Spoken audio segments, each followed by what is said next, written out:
You're probably going to want to get this on camera.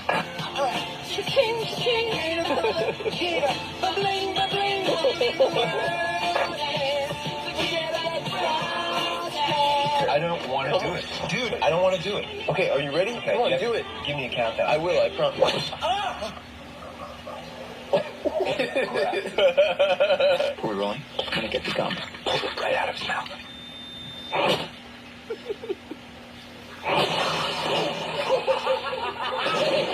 Wait, why are we running? I got this one. Sweet.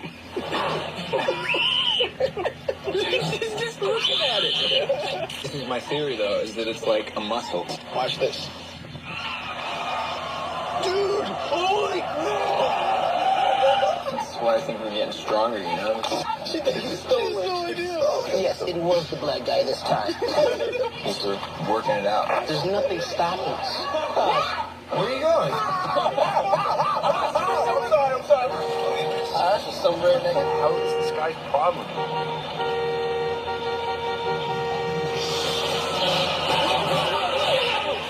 Are you crazy? Why did you do that? What the hell is wrong with... Was it an accident, Andrew? Andrew? I'm worried about Andrew. Listen to me. We can't screw around with this. It's too dangerous. Andrew, it's not a game. Stop this right now.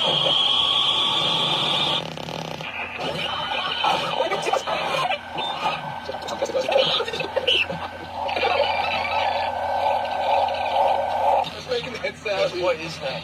I knew we were going inside. Steve, wait up. Matt, look at this. Holy... Yeah, Alex is basically looking at the camera just like, that's right, bitch. That was me. He's basically like Cartman, like, what up?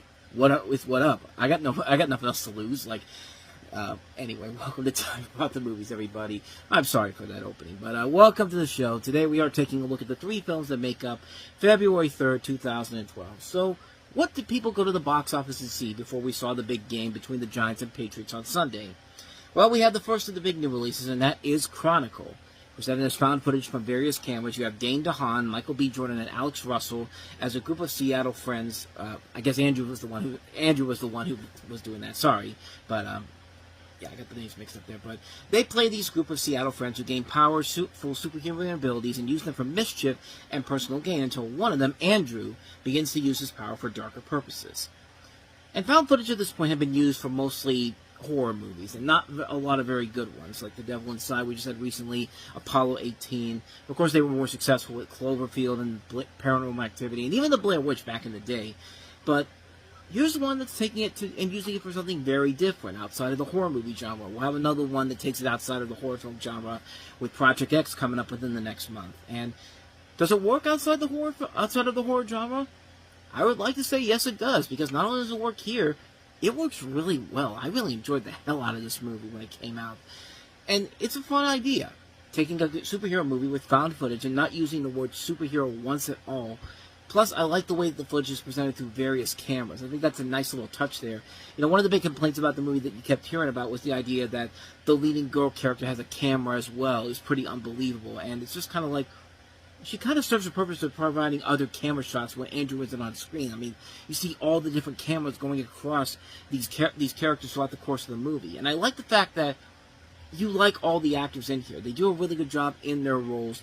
You like all of them. You even like the antagonist of the movie, Andrew. You know, you can understand why he's using his powers for evil. His life sucks. Nobody really likes him. His dad's a fucking dick. His mother's on the brink of death. You're really hoping things are going to turn out for this kid, but at the same time, he's got more than enough good reasons to use his powers for evil. For a movie like this that has a $12 million budget, the visuals look incredible, too. I mean, this isn't like G.I. Joe The Rise of Cobra or X-Men First Class levels of really lackluster visual effects. These look legitimately good. Like, these are like District 9 type of numbers here. And you have a first-time director in Josh Trank, and also a writer who has not written before in feature film form with Max Landis, the son of John Landis. This is their first time working on something like this. And they do a really good job making this look authentic, and it looks really good. I mean, if there's really one complaint I would have about the film, I would say that the climax does go a little bit too long for its own good. They really make it seem like Andrew is invincible against everything. He can levitate cars, he can hurl buses at people, he can use his hands to shoot somebody, and yet the only thing that could stop him is a spear from a statue going through him. I don't know. I just thought there was a much better way you could have ended that in general, but again, that's just a really, really small flaw of a really, really damn good movie. It's a really good film. It works in the way you expect a found footage film to do. It's one of the best found footage movies I've ever seen. This is right up there with Cloverfield, man. This is a strong, strong movie that continues from a very strong year of really solid films that we've gotten in 2012. So far, 2012 has been the complete opposite of 2011, where we had those rough months of lackluster movies one after another. But we're starting to get a lot of good stuff early on in the year. We've had some good ones to talk about already with Haywire and now this. And also we have some other ones coming up today as well. As we have our next movie here, that is Daniel Radcliffe in The Woman in Black.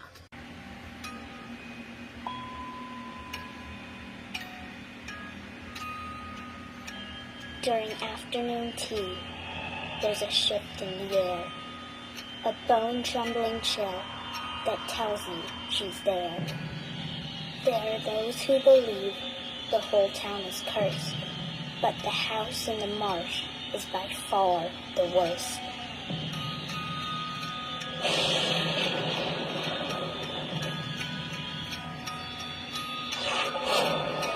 What she wants is unknown, but she always comes back. The specter of darkness. The woman in black. Daniel Radcliffe. The Woman in Black, rated PG-13, in theaters Friday. Well, it's a Hammer horror movie. Of course it's going to be good. And Hammer hasn't done anything of noteworthiness in a while, too. I mean, it's been a long time since we've covered a movie from them. But you have this movie, which stars Daniel Radcliffe, Kieran Hines, Janet McTeer, and Liz White and Sophia Stuckey. And it takes place in 20th century England, following a young, recently widowed lawyer who travels to the remote village where he discovers that the vengeful ghost of a scorned woman is terrorizing the locals. So, essentially, Harry Potter's girlfriend didn't make it too much longer after this movie.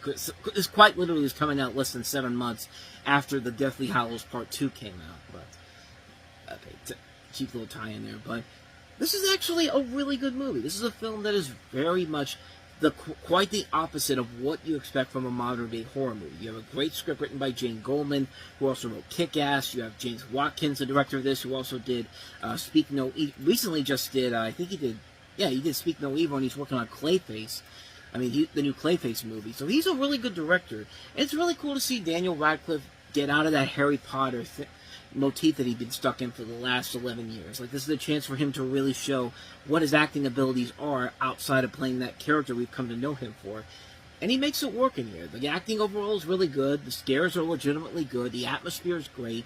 It's the literal definition of a really damn good homage to a Hammer classic. I mean, this is a great modern-day Hammer movie that doesn't feel like it's ripping off a previous film, but more or less paying homage and also trying to create its own unique spin on it. It's a really, really good film.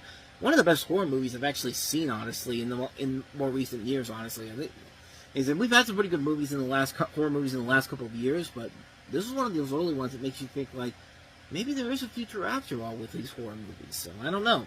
But that's what I thought back then. But overall, terrific movie. The Woman in Black. Highly recommend checking it out. So, but that said, let's go ahead and move on to our last movie that we have here, and that is Big Miracle. Our 3 whales, Fred, Wilma, and Bam Bam, changed all of our lives. Didn't they get free? This is solid ice. They know they're in trouble and they're scared. They need help. The temperature has dropped through the floor. You can't go down there. It's too dangerous. Do you hear them? Just because you're small We will do everything we can. They're moving. doesn't mean you can't do big things. Big Miracle, rated PG. And then the big twist is that it's actually a dream, and the whale's been dead for like months now. I mean, it's like that Simpsons episode where Lisa tries to save the whales, and she thinks she's finally done it, and everyone's celebrating, and then it turns out to be a dream, and the whale's been dead for like several hours now. It's just like it literally could have gone in that direction, honestly, but it does not do that. And essentially, this is Universal's answer to Warner Brothers' Dolphin's Tale, which is very funny because this was originally intended to be a Warner Brothers movie. It was pitched at Warner Brothers, and then they decided to pass on it and then it went over to Universal. And essentially now it's Universal's answer to Dolphin Tale, which was the big success in the fall. This one was not as successful, but I think it's a much better movie than Dolphin Tale was. That's my personal take on it. But in small town Alaska, a news reporter, played by John Krasinski, recruits his Greenpeace volunteer ex-girlfriend, played by Drew Barrymore, on a campaign to save a family of gray whales trapped by rapidly forming ice in the Arctic Circle. And the reason why I like this more than I do something like Dolphin Tale works for what it's trying to accomplish. I mean, Dolphin Tale was a movie that is basically the crowd-pleasing family film where, you know, nothing really can go wrong, and even when it does, it's just like, it's okay because the dolphin will survive at the end of it, even though it doesn't have his tail and all that. But it worked for what it was. This one, I think, took a lot more chances with it. I think it has a bunch of better cast involved in it. I mean, John Krasinski's really good in here.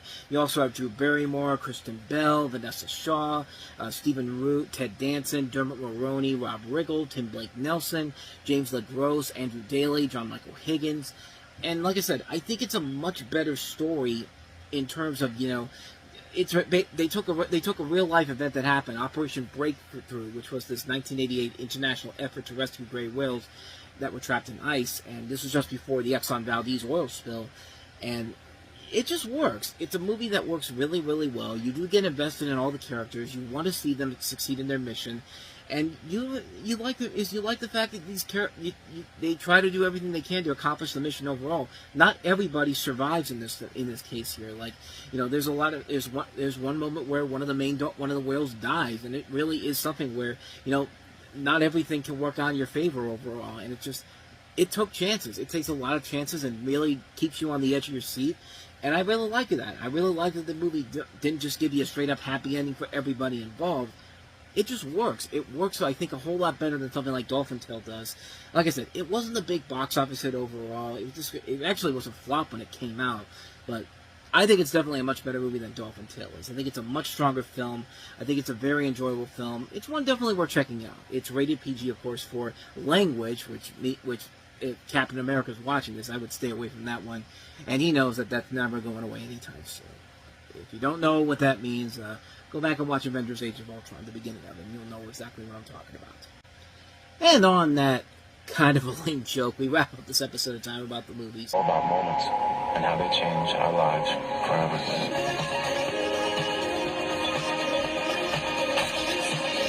The Vow. Go to thevow-movie.com to download your Vow photo frame and be part of the fan experience. I mean, can you really blame me for not thinking that this was a Nicholas Sparks movie? I mean, it literally looks like one, but sadly it is not. Welcome to Time About the Movies. Today we are taking a look at the 4 movies that make up February 10th, 2012. Only 3 of them are new releases, and 1 is an older release, but some significant stories within these films we're going to look at here. But we're going to start off with The Vow. We have Channing Tatum and Rachel McAdams. I think I also said that you know, the previous movie Channing Tatum was with Regina George, but that turns out not to be the case because that's actually Rachel McAdams' character, and the character that Amanda Seyfried played in Mean Girls was Karen. I was all discombobulated yesterday, but regardless, Channing Tatum and Rachel McAdams star as Leo and Paige, a couple who's just got married. After an accident, Paige is left unconscious, and when she awakens, she doesn't remember Leo. Her parents, who she hasn't seen since she and Leo got together, come and visit her. She can't believe that she hasn't seen them in a long time. Leo wants to bring her home with her parents, but her parents want her to go with them. She goes with Leo, but when she doesn't recognize anything, she goes to her parents, and she wonders why did she cut off contact with her family. She also runs into her ex and wonders why they broke up. Leo tries to win her back by courting her again. So this is kind of like a serious version of, you know, say, I had the name for a second and I lost it. 50 First Dates, pretty much. It's a serious version of that. Just replaced Adam Sandler and Drew Barrymore with Channing Tatum and Rachel McAdams. And the two really do have a lot of good chemistry together. Like I said, this is a big year for Channing Tatum because, you know, he had been so stuck with, you know, these romantic dramas and these action movies, but this was a year where he really began to broaden his approach. I mean, he was great in Haywire. He's going to be great in 21 Jump Street next month, and he's got Magic Mike in the summertime. And this has been a really good year for him. And this one, maybe his weakest film overall, but really, it's not for him or Rachel McAdams' fault. They're two really good people in this movie who work off each other very well. It's just the story seems way too familiar. Like I said, it's literally a story that is literally just a serious version of 50 First Dates without the comedy involved in it. I mean, they're perfectly fine in the movie. They're the ones carrying the load here. This is actually based off of a true story, too. I didn't realize that.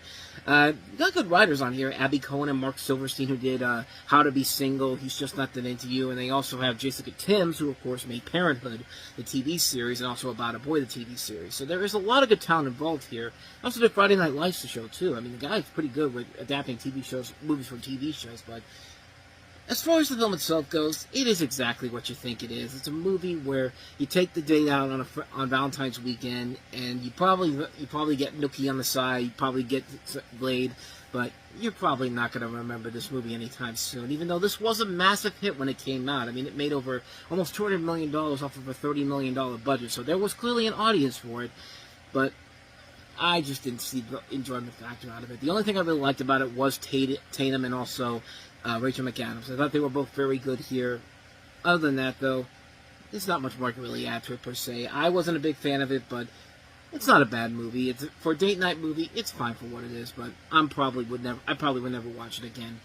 So with all that said, let's go ahead and move on to our next movie, and it's Denzel Washington and Ryan Reynolds together in the movie, which should be awesome. But let's see what happens when we look at them in Safe House. Frost is the most dangerous man alive. Only kill professionals. You have something to go for.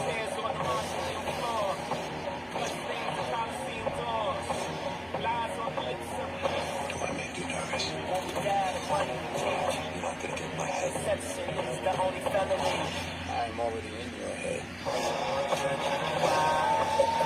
Safe House. Rated R in theaters February 10th. I mean, the trailer looked pretty good. It's Denzel Washington and Ryan Reynolds, you know, working off each other, and that usually is a very good sign. I've said it before about Denzel Washington. He's one of our greatest living actors. Ryan Reynolds, one of our greatest entertainers that we have right now. You think the pieces would be there, but not so much. Ryan Reynolds starring as a CIA rookie, Matt Weston, who is running a safe house in Cape Town, South Africa, where he comes across the CIA's most wanted rogue agent, Tobin Frost, played by Denzel Washington, who's captured and taken to the safe house. And during Frost's investigation, the safe house is overtaken by mercenaries who want Frost. Weston and Frost escape and must stay out of the gunman's sight until they can get to another safe house. And yeah, like I said, this is one of those movies where it should be fun overall. It's got a lot of good talent involved, but it's a very hit-and-miss movie. And let's start off with the good things. Like I said, Denzel Washington and Ryan Reynolds do work off each other very well. They're given enough there with the material overall. I mean, Ryan Reynolds has been trying so hard to reach a new level in his career at this point. You know, following The Proposal and Van Wilder, Green Lantern was the big flop from last summer. That and The Change-Up. And, of course, later on down the road, he'll find much more bigger success starting with the Deadpool movies. And then that kind of changes the dynamic of his popularity going forward. But here he's fine. He's delivering a solid performance and working well with Denzel Washington, who is really good in here too. But this may have been the worst thing I've seen him in since Unstoppable, which is quite literally a train wreck of the film. And I'm not just talking about the train itself. That movie was just rough on all cylinders. Some of the action sequences are good overall. They don't look fake. But then you get to the bad stuff. It's very predictable. Like, this is not the good kind of predictable, the shittiest kind of predictable. You can tell within the first 5 minutes of the movie who the bad guy was going to be, and when they reveal who it is, it's just like, wow, what a twist if I didn't guess what happened at the beginning of the movie. The character's... Ryan Reynolds' character doesn't help either by being kind of a dumbass in here when it comes to him and his girlfriend. Like, why are you lying about your job description to your girlfriend? I mean, yeah, you can do the same thing that Schwarzenegger did in True Lies, or Brad Pitt and Mr. and Mrs. Smith, or James Bond, or Jason Bourne, but the difference is, you work in a safe house. You're not a CIA agent going out into the field where it would be understandable to keep your identity secret. There's no excuse to keep your job at a safe house a secret, and guess what happens? The girlfriend gets pissed off when he tells her. Again, shocker if you didn't know that was going to happen, which we knew was going to happen, because the script is so badly put together. There are some really, really bad bits of dialogue in this movie, and you cringe listening to it. It's just kind of like, what the hell is going on in here? It's just like, but I'll give it this. It does play out better than, say, the very similar Salt, which was one of the worst movies I saw a couple of years ago. And the plot of the film ends halfway through the movie, and we get another subplot that makes no sense.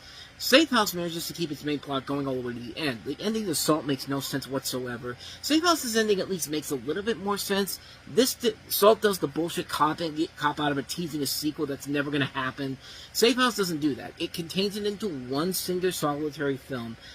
And the biggest thing of all is that Salt had Angelina Jolie not even trying to be a badass, but Denzel Washington and Ryan Reynolds are at least trying to keep this sucker together. And God bless them, they're doing the best they can with it, but other than that, though, this is just a lackluster script. If I had to give it somewhat a review, I would say probably a rental at best. But other than that, though, I want to see these two in a much better movie. And Denzel Washington will have a much better movie later on in the year. But in the meantime, let's go ahead and take a look at our next film, Journey to the Mysterious Island.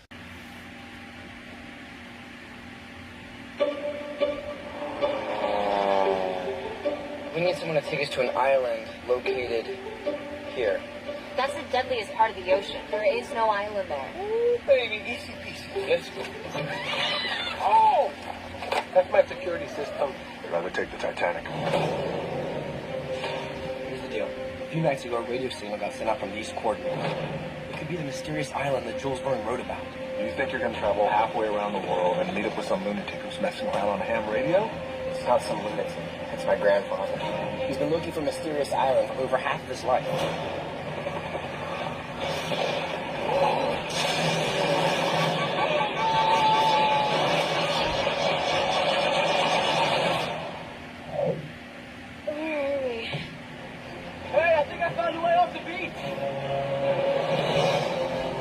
Ladies and gentlemen, I give you the Mysterious Island. This is heaven. I'm checking in. This is amazing. Well, don't just stand there. Grandpa! Who's up for an adventure? What is this place? Atlantis. Mountain of gold. I can't believe it.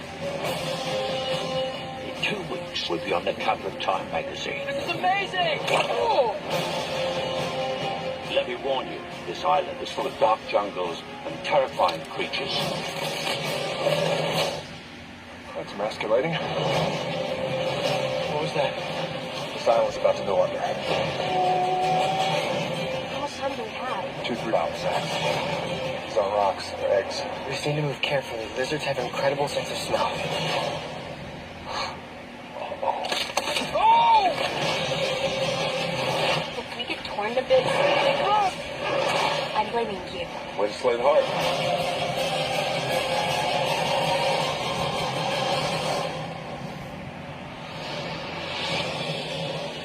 Getting the attention of a woman is one of the hardest things to do, so you've got to do this. What is that? It's the peck pop of love. Now go on and throw a berry. Boom! I think you can kind of get a sense of why this is such a significant movie for Dwayne Johnson, but we'll talk more about that in just a second. But Journey to the Mysterious Island, the sequel to Journey to the Center of the Earth, with only one person returning, and that is Josh Hutcherson, who's also going to have a really big year with the Hunger Games coming up the next month. He returns once again as the 17-year-old nephew of Brendan Fraser's character, who's nowhere to be found in this movie, who's answering a distress call from his long-lost grandfather, played by Michael Caine, and mounts a rescue to a mysterious island with help from his militaristic stepfather, played by Dwayne Johnson, and the crew of a helicopter tour, played by Luis Guzman and Vanessa Hudgens. And so, yeah, you can see where, you know, this is kind of a big deal for Dwayne Johnson. Dwayne Johnson had been in a couple of action movies before this, but really it started off with The Fast and Furious, where his action career really began to finally take off after all these years. And so with this became somewhat of the first movie that he was in where, you know, you put him in a big blockbuster like this and people will just go to see him in these movies, because he had a couple of big successes after this film came out. And this is also kind of a precursor to the much bigger and more successful Jumanji, Welcome to the Jungle, and of course Jumanji The Next Level, which I think are much better movies. It was directed by Brad Peyton, whose last film was another sequel, Cats and Dogs, The Revenge of Kitty Galore, which was surprisingly really good.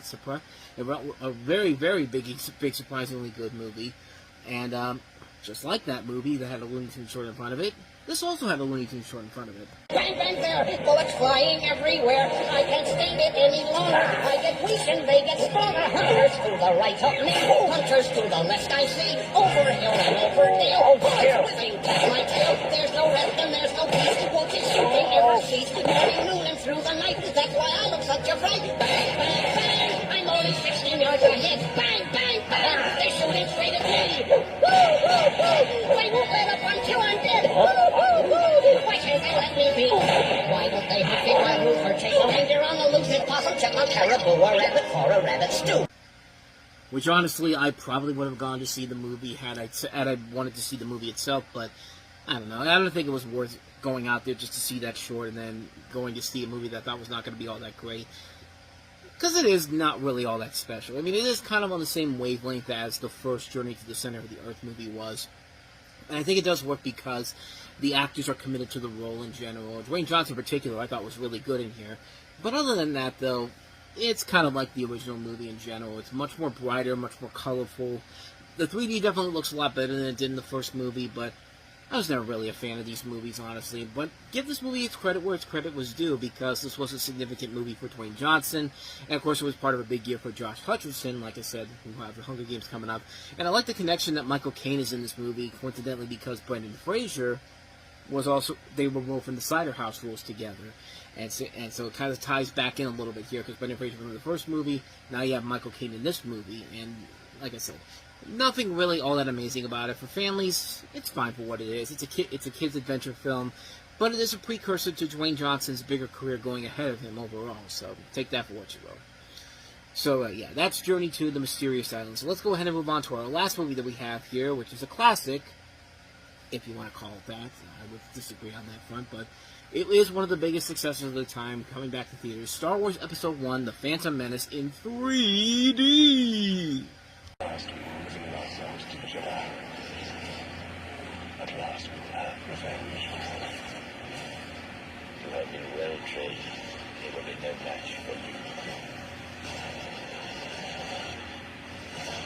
May the Force be with you. Right with the man. Star Wars Episode 1, The Phantom Menace. Only on the big screen, filmed and rated PG. Yeah, Star Wars Episode 1's back in theaters 13 years after the original movie came out. Went on to become the biggest hit of all time at that time, and then, kind of faded into obscurity. This was still around the time when everybody's hated it, still. Not like today, where people say that I'm the crazy one for hating it. Well, I'm sorry, you're wrong. It's still not a good movie. But, yeah, this was a 3D re-release. They were hoping to try to put the other Star Wars movies out in 3D, but even though this did pretty well, this never really got that opportunity to do so. I think mostly because of the event that happened in the fall, because not too long after this movie got re-released, Disney ended up picking up this Lucasfilm and the Star Wars franchise for $4 billion. I think it was... No, Marvel was $4 billion. What was... Give me 1 second. No, it was $4 billion. I thought it was more... I thought it was less than... I didn't think it was the same amount as what Marvel was ended up purchased for with Disney. I mean, because Disney and Marvel merged for $4 billion 3 years prior to this. But no, they got same price, $4 billion for Lucasfilm from Disney. And then, yeah, that was a pretty significant thing at the time. I mean, not a lot of people were expecting to do so, but at the time, it made sense because Star Wars was still very much all around Disney, especially at Disney's Hollywood Studios, where they had Star Wars weekends. They had the Star Tours ride, the Indiana Jones ride. They were also putting together, the Star Wars theme parks in general, the Star Wars themed area that would eventually become Galaxy's Edge, and they were also getting ready to do a new trilogy, which was announced not too long after that deal got made, and we'll eventually see the first film of that coming up in 2015. And not much more I can really add to this re-release itself, because I still think this movie is not great. I still think it's not a very good movie. I still don't like it, but hey, people got to see it in 3D, so hopefully they had a good time with it, because I really did not want to watch this movie, Phantom Menace again after that. So not much more to say about that. Star Wars Episode 1, The Phantom Menace in 3D. Okay, I'll stop now.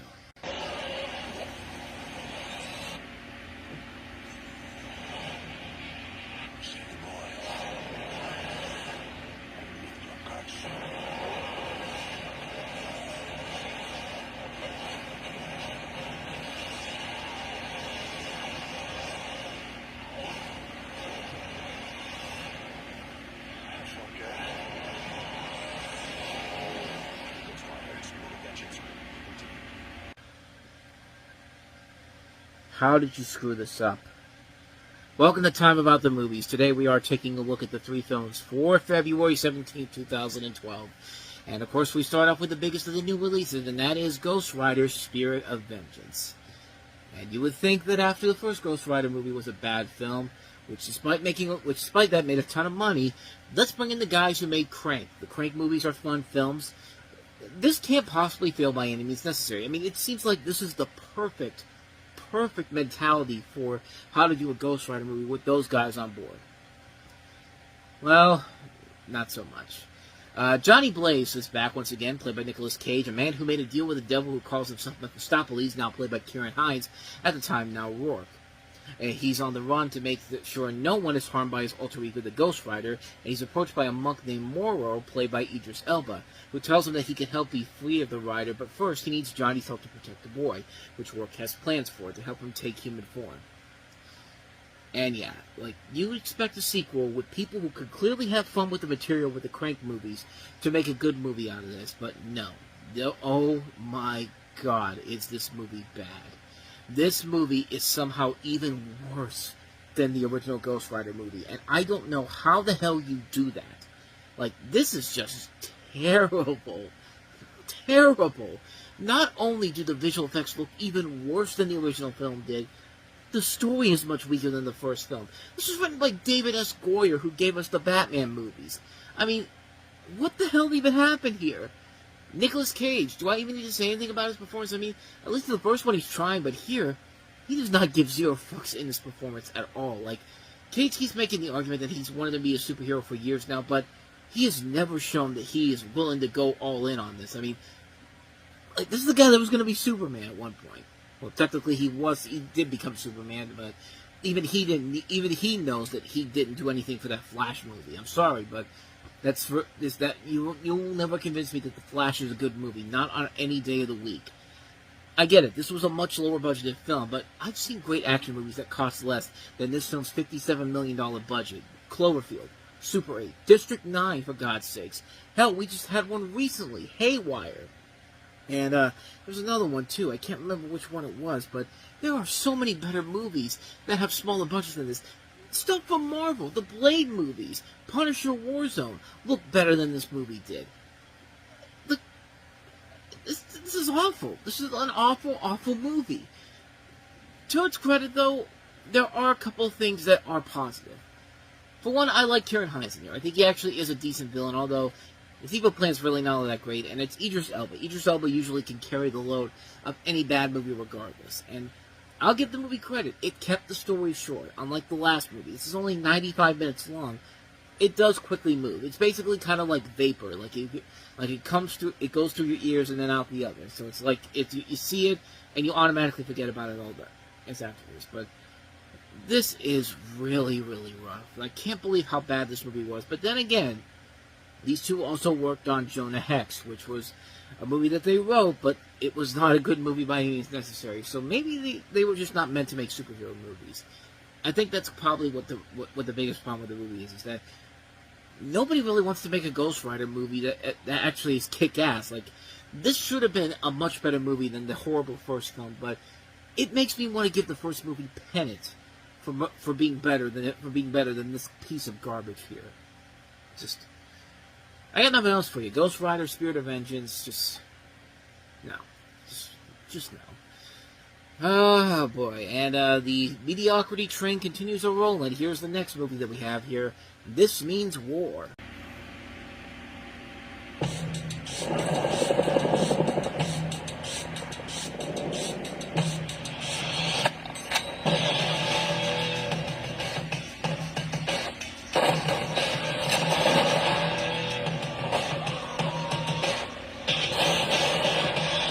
Friend. I trust you. I know that you would take a bullet for me. I would for you as well. What were you doing on the computer? I photographed my girl. I was doing the same thing. You want to see her? Yeah, 3. 1, 2, 3. That's Lauren Scott. I feel weird about dating 2 guys at once. You think Gloria Steinem got arrested and sat in a jail cell so you could act like a little bitch? I think I'm going to hell. Get out there. You get flexible. Ladies and gentlemen, the kiss of death of movies in 2012. Chelsea Handler. No, seriously. If she was in a movie in 2012, 9 times out of 10, the movie was going to be terrible. And sure enough, a promising concept overall is completely tarnished by well, maybe not her, but just the movie itself was terrible. But then again, we're going to find out in a little bit why it was actually terrible.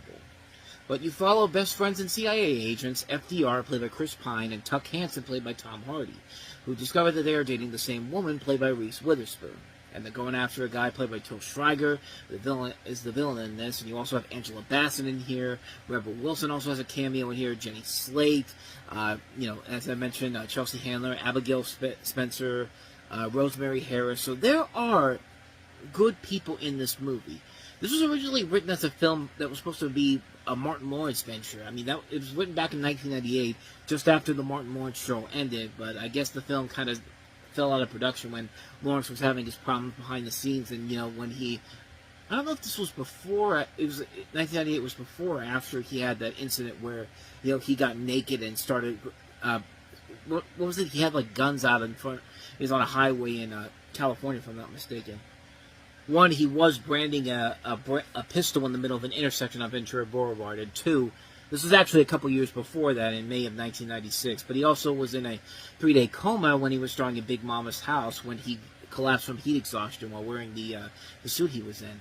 I mean, I was off a little bit, but I wasn't too far off from when this was taking place. But bottom line, the film never got made as it was, and so they brought in Chris Pine and Tom Hardy, and a concept overall that is actually not a bad idea. It is a funny concept where you have 2 CIA agents vying for the same woman.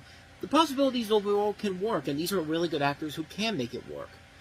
Unfortunately, though, this is directed by somebody who has never tackled a romantic comedy before. He's done a lot of action movies. Mick G., the guy that gave us the Charlie's Angels movies, and gave us Terminator Salvation, which, truth be told, I like Terminator Salvation. I even like when he went outside of his boundaries with We Are Marshall in between the Charlie's Angels movies and Terminator Salvation. But then the real kiss of death in the movie, Simon Kinberg. That's right, Simon Kinberg. The same Simon Kinberg who gave us such masterpieces of garbage like Dark Phoenix, The 355, The New Mutants. He's a great writer overall, but my God, when you put this guy in the director's chair, yeah. Abandon all hope, ye who enter here, because good Lord, the movies that he's involved in, a lot of them are good ones, but when he fails miserably, he fails miserably.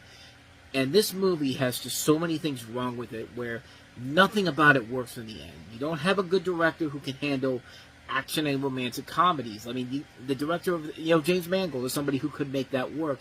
I mean, Night and Day wasn't the best movie overall, but at least the guy was trying, and he has more of a pedigree than somebody like Mick G does. And the humor here is just terrible. The comedy is so lame. The setup is so ridiculously... the setup is so good, but yet it's another one of those movies where it takes a good premise and just completely ruins it. I just talked about a movie that just came out this week in Him.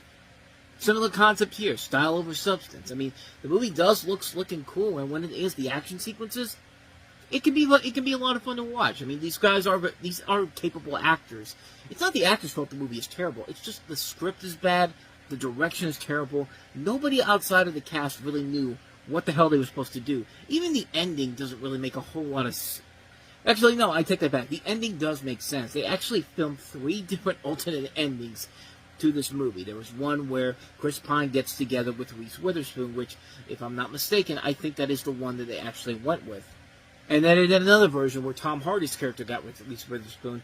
And then there was actually a third ending where they basically tell Reese Witherspoon, yeah, we're not going to do this anymore. And Chris Pine and Tom Hardy go off together.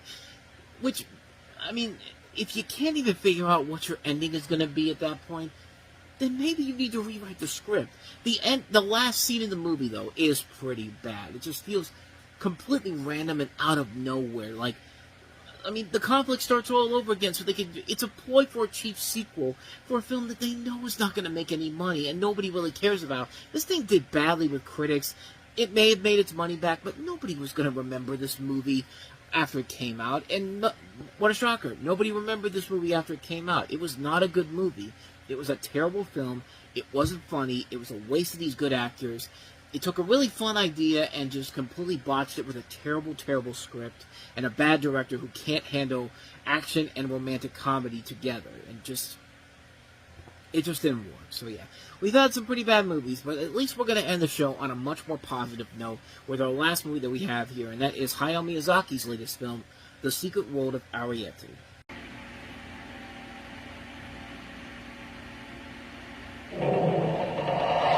Arrietty, make sure you hold on tight.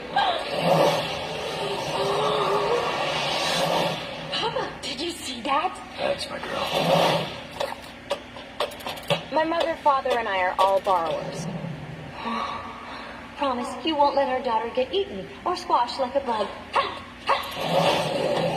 We borrow things like soap and cookies and sugar, things that humans don't miss if they're gone.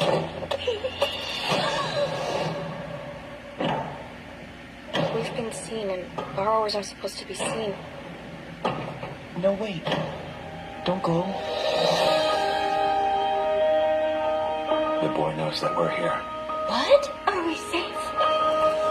I really don't think he intends to hurt us. Once a borrower has been seen, the human's curiosity can't be stopped. My mother used to tell me stories about the little people who lived under the floors. Was that you? Maybe we could be friends? Strange things have been happening here, and I know why. Tell me, Sean, have you ever seen any little people in your room? Can't say that I have. There you are. Mother's been taken. We have to go help her. Weren't you scared? Sometimes you have to fight for the things that are worth fighting for. We will find her.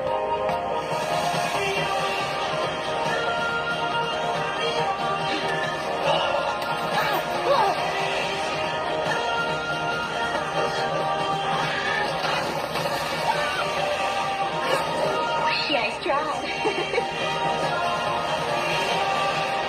When I saw you, I just wanted to find a way to protect you. We are borrowers, and as long as we have each other to live for, we'll keep on living.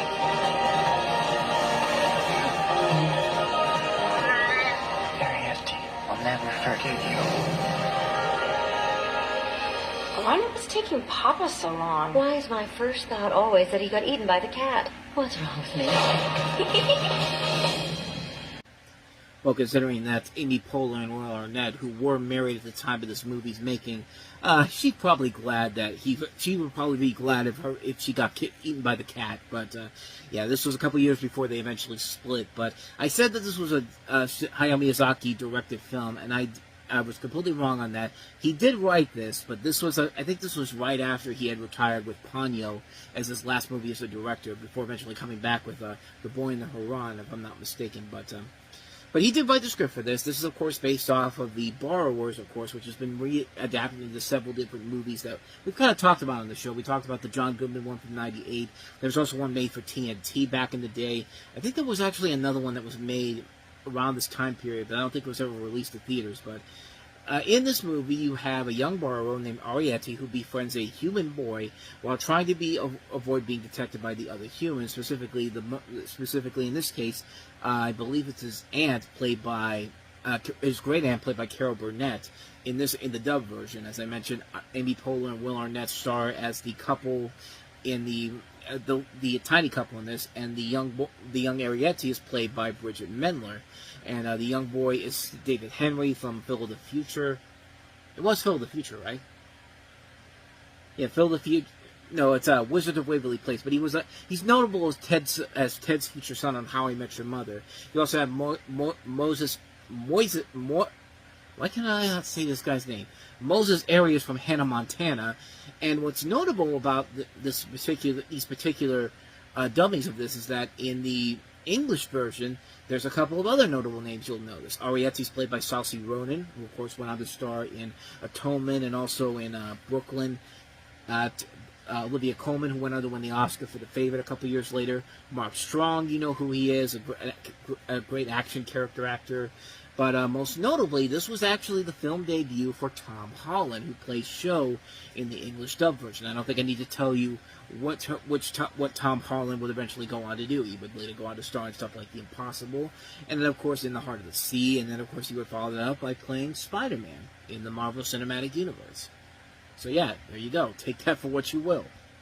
But really what makes it work is that it's a Studio Ghibli movie, and Studio Ghibli at that time could really do no wrong. Even their lesser films like Howl's Moving Castle and Ponyo, or even stuff like The Cat Returns, I mean, they're not bad movies, but they're certainly pale in comparison to some of their masterpieces like Spirited Away and also My Neighbor Totoro. Yeah, they very rarely made any really bad movies. Their worst thing came later on down the road when they made the jump to CG with what was that movie? Trying to remember it without having to look it up. It was like a movie about a rock band or something like that. I think I'm gonna have to look it up.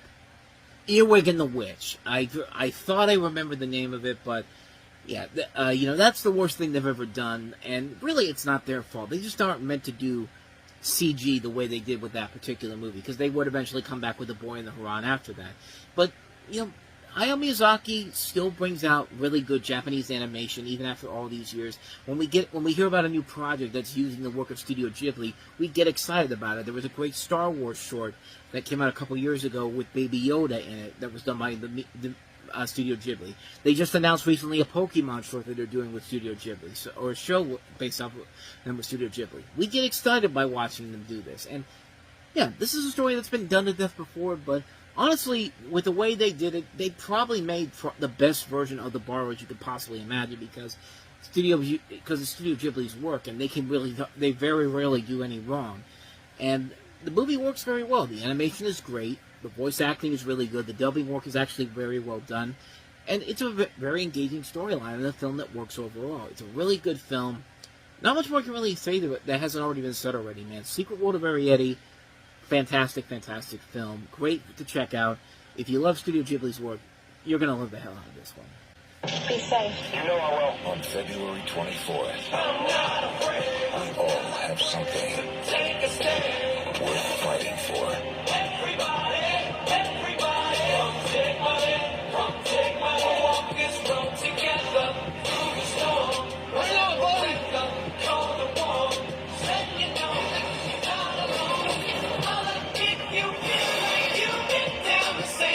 Act of Valor, rated R, February 24th.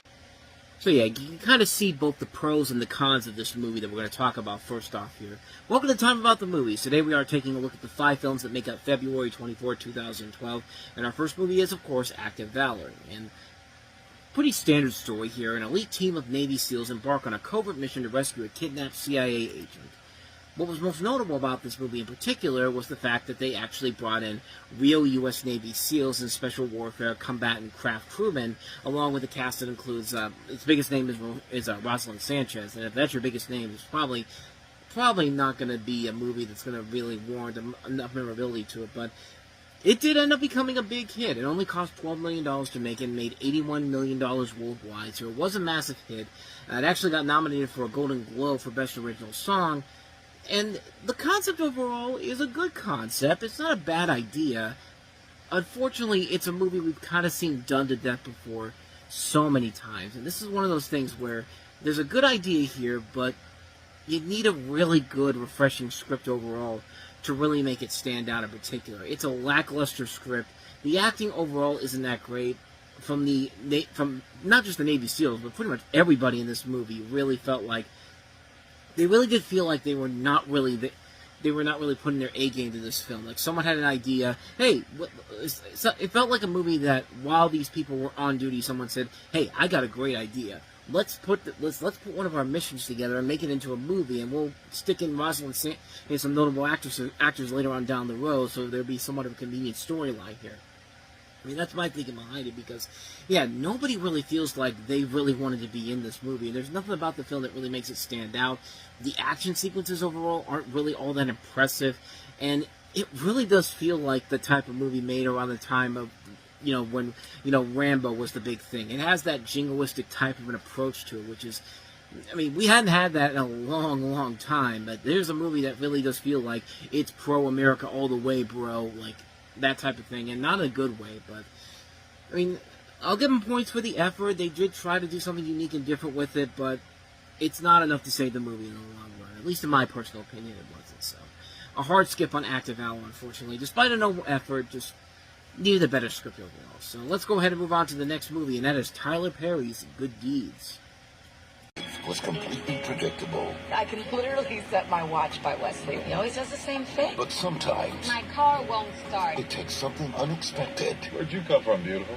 We're just going through a rough time right now. Are you hungry? To remind us Sometimes even the best of us need a little help. Thank you. who we were meant to be. You need to go and find what makes you happy. Why don't you think you deserve that?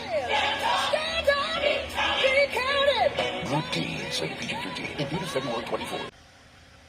Again, kind of a similar thing with Active Hour. There's possibly a good idea here, but it's bogged down by a really lackluster script here. You have Tyler Perry as the CEO of a family-owned company who befriends a cleaning lady played by Tandy Newton and falls for her. You know, he's married to Gabrielle Union, which, I don't know if you ask me, I would rather have Gabrielle Union than Tandy Newton, in my personal opinion. But, I mean, Tandy Newton's not a bad-looking person overall, but I'm sorry, if I gotta choose between her and Gabrielle Union, yeah, I'm taking the woman that I married in that case. But, again, there is a good idea with this movie, and it's something for Tyler Perry to do that's outside of playing a cross-dressing granny all the time with Medea. Like, the possibility is definitely there with this movie, but there is no story to really tell here. I mean, what's the big takeaway with this movie? What am I supposed to really take away from it? Like, this guy is way too nice to everybody, and, you know, creates this sort of rift with his wife, and it's kind of like, what's the point? Like, what are we even doing there? Like, why are we making this more of a big deal than it needs to be? And the problem is, it falls right into melodramatic territory. Like, this is a movie where, in the hands of a much better person and a much better script, this probably could have been a much more intriguing story, but no.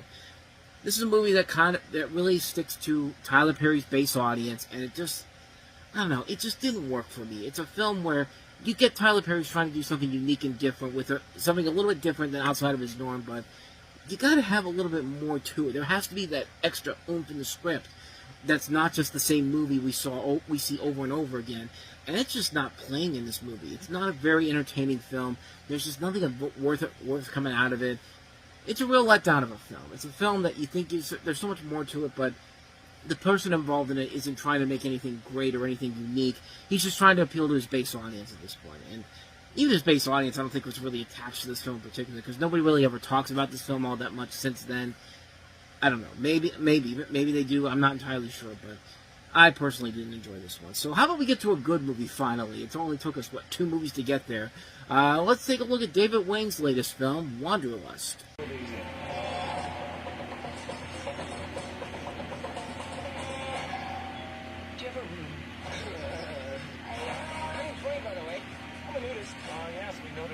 Earlier.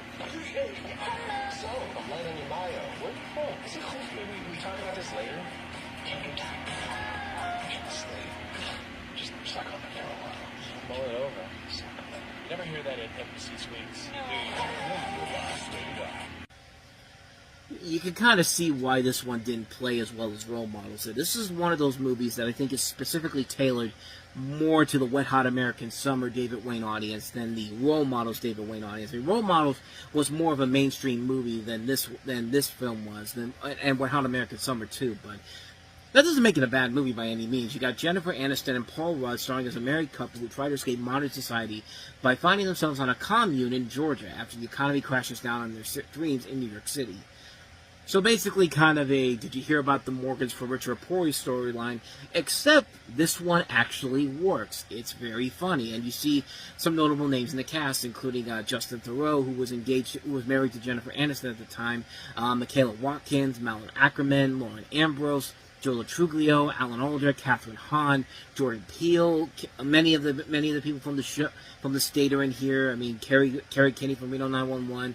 Hell, Keegan Michael Key is in here too. Kim Marino, Michael Ian Black. So, yeah, not a shocker at all to see all these guys in here. And they make a pretty fun movie. It's not as good as Wayne's other work. I think his work with Wet Hot American Summer and Role Models is much better, but that does not make it a bad movie by any means necessary. It is still a very funny movie. It's a very absurdist movie. Like I said, it's a movie that's going to appeal more to the people who love Wet Hot American Summer than the people who are just coming in with Role Models. I mean, this is a film that just is so much better handled. It's a much funnier movie than people let on. Like I said, it's the weakest of his movies as a director, but it certainly isn't the worst one overall. It certainly isn't a bad movie. That's what I'm trying to say. It is technically the worst of them all, but still not a bad movie by any means necessary. In fact, this movie is more notable because it's the last film to feature the 1997 Universal logo, which basically was replaced the following week with the Lorax, with the current logo that we have now. And we'll talk more about that, the Lorax, on next week's show, which, yeah, that's going to be fun to talk about. One of my least favorite movies of all time, But this movie overall, I think is much better than a lot of people went on. I think it is a very funny movie. It's not as good as Role Models. It's not as good as Wet Hot American Summer, but it's still a really good movie nonetheless, and one worth checking out. If you love David Wayne stuff, you're going to really enjoy the hell out of Wanderlust. So let's go ahead and get back to some crap again. Amanda Seyfried stars in Gone. Last year, she escaped a serial killer. Why don't you believe me? Doesn't exist. Last night, he came back. He took my sister because I wasn't there. She's probably at her boyfriend's getting some sleep. Asleep and he's dead. What if Jill isn't crazy? What if this guy really does have Molly? He's gonna kill her tonight. She's gonna be buried at the bottom of some hole. Where's the name? Swap the star.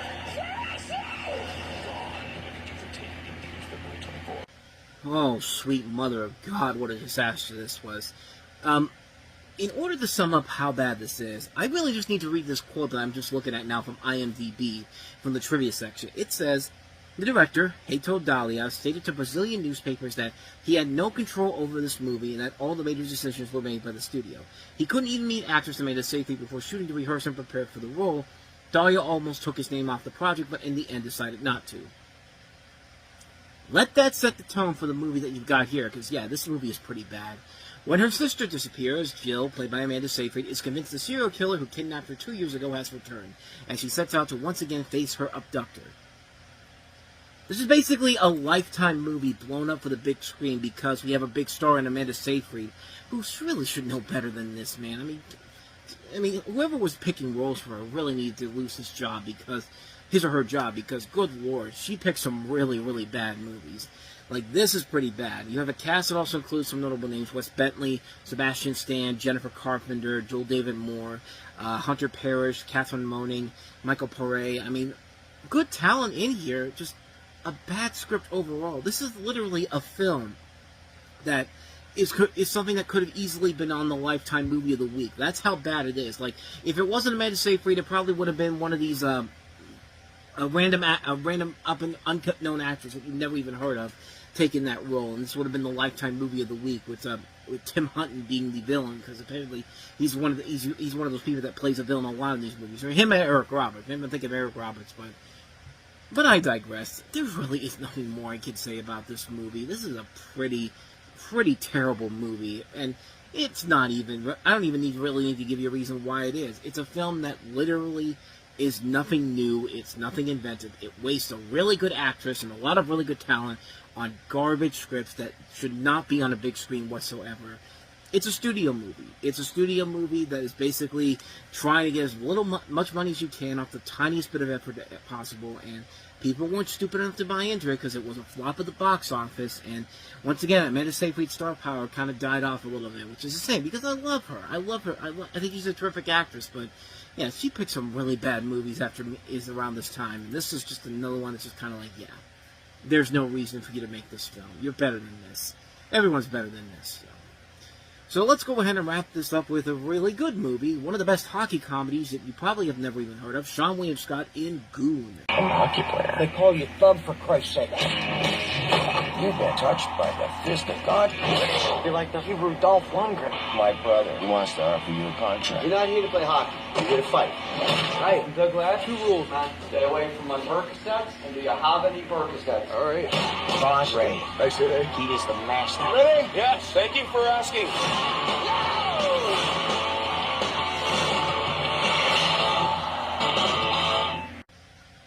Why is it that all the good Sean William Scott movies go straight to DVD? I mean, he's only had a couple of movies on the big screen since American Pie ended that actually ended up being good. The big one, of course, being the aforementioned Role Models. But this is a movie that, yeah, this one should have gotten a bigger release than this. I mean, this technically was released in theaters, but only in a limited assortment. And then it went straight to DVD almost immediately, because I found it at Walmart not too long after I saw this film. But in this movie, it depicts an exceedingly nice but somewhat dim-witted man played by Sean William Scott, who becomes the enforcer for a minor league ice hockey team. And you have Jay Baruchel, also Lee Schreiber, Allison Pill, and you saw Eugene Levy there. And like I said, this is a movie that should have been released on a wider scale. This is one of the funniest movies I saw in 2012. This is basically a raunchier version of Slapshot. And Slapshot was made in the 1970s when raunch was the way to go with an R-rated movie. And that movie is still hilarious after all these years. This is just as good as that, but even more raunchier, and it just works. Sean William Scott and Lee Schreiber play off each other so well. This has some of the funniest bits of dialogue that you will see in a movie at that point in that year, in 2012.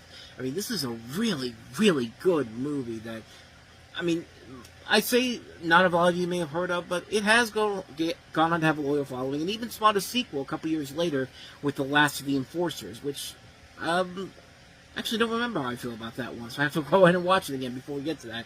But we still have a little bit of time to get to that. I think it's not for another 6-7 years down the road, but regardless, though, Goon is a really funny movie, and we've got the hockey season coming up in a couple of weeks here. The National Hockey League starts its season up, so why not get in the mood and watch a really good, fun comedy in the vein of Slapshot in this case, and just have a good time with it, man. I mean, it's a really, really funny movie, and more than worth a recommendation. Seek Goon out if you can find it. You will not be disappointed by it at all.